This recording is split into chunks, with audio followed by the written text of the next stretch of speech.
look at you and it's easy to see you are that someone. Assalamualaikum warahmatullahi wabarakatuh. Good morning my student. How are you today? Semoga kalian dalam keadaan baik ya. Hari ini kita akan belajar tentang part of speech. Dalam bahasa Inggris pastinya kita sering mendengar istilah noun, adjective, pronoun, dan sebagainya. Istilah-istilah tersebut sangat memiliki peranan penting dalam pembentukan sebuah kalimat. Sama halnya dengan bahasa Indonesia, sebuah kalimat perlu memiliki kata kerja, kata sifat, keterangan, dan lainnya.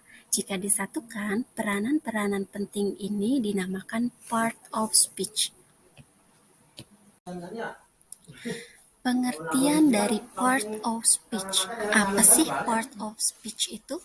Part of speech merupakan klasifikasi dari kata-kata yang dikategorikan dari peran dan fungsinya dalam struktur kalimat sebuah bahasa. Ada 8 part of speech, yaitu yang pertama ada noun, atau yang disebutnya dengan kata benda. Kemudian yang kedua ada pronoun, atau yang disebut dengan kata ganti. Yang ketiga ada verb, yang disebut dengan kata kerja. Yang keempat ada adjective, yang disebut dengan kata sifat. Kemudian ada adverb, kata keterangan. Preposition, kata depan. Conjunction, kata hubung. Dan yang terakhir ada interjection, atau yang disebut juga dengan kata seru. Mari kita berkenalan dengan masing-masing part of speech. Yang pertama, ada noun atau kata benda. Part of speech ini berfungsi untuk menamai orang, tempat, atau benda. Umumnya, noun didahului oleh partikel an, dan the. Noun juga dapat berbentuk singular atau plural, dan konkret atau abstrak.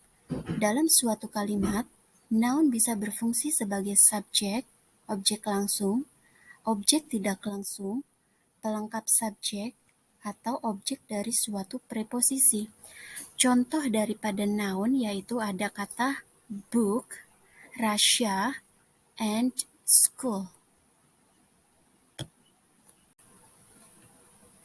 Yang kedua ada yang namanya pronoun, atau yang disebut juga dengan kata ganti. Pronoun digunakan untuk menggantikan noun. Part of speech ini bermanfaat untuk menghindari repetisi penggunaan noun. Macam-macamnya antara lain personal pronoun, demonstrative pronoun, interrogative pronoun, relative pronoun, dan yang lainnya. Kemudian yang pertama ada yang disebut juga dengan personal pronoun. Seperti contohnya ada I, you, we, dan they. Kemudian yang kedua ada demonstrative pronoun, seperti this and that. Yang ketiga ada interrogative pronoun. Contohnya ada who, what, which, whom, and whose. Dan yang terakhir ada yang disebut juga dengan reflective pronoun. Contohnya myself, yourself, dan lainnya.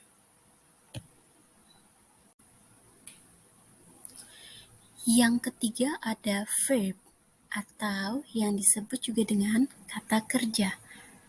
Verb digunakan untuk menunjukkan tindakan dari subjek, menunjukkan peristiwa atau keadaan.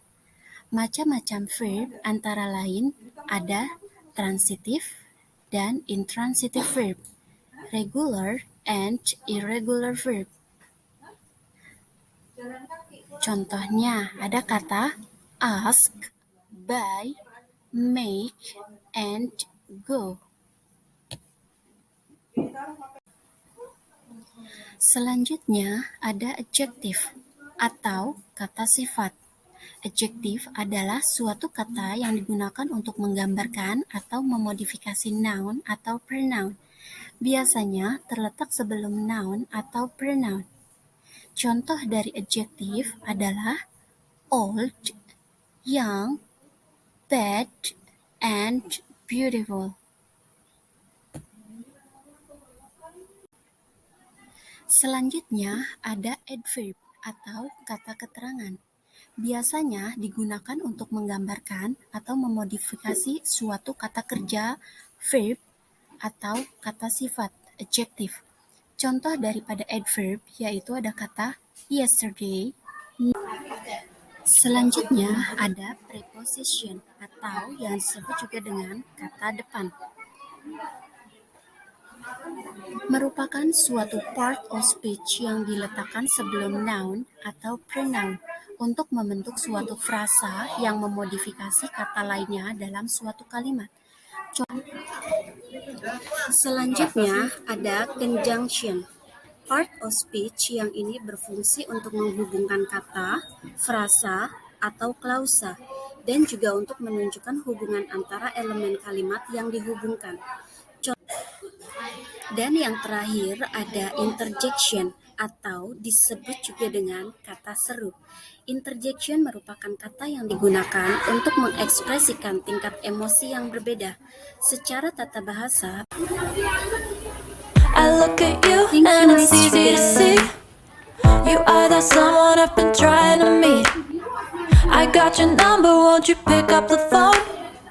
Don't leave me hanging on the dial tone. Think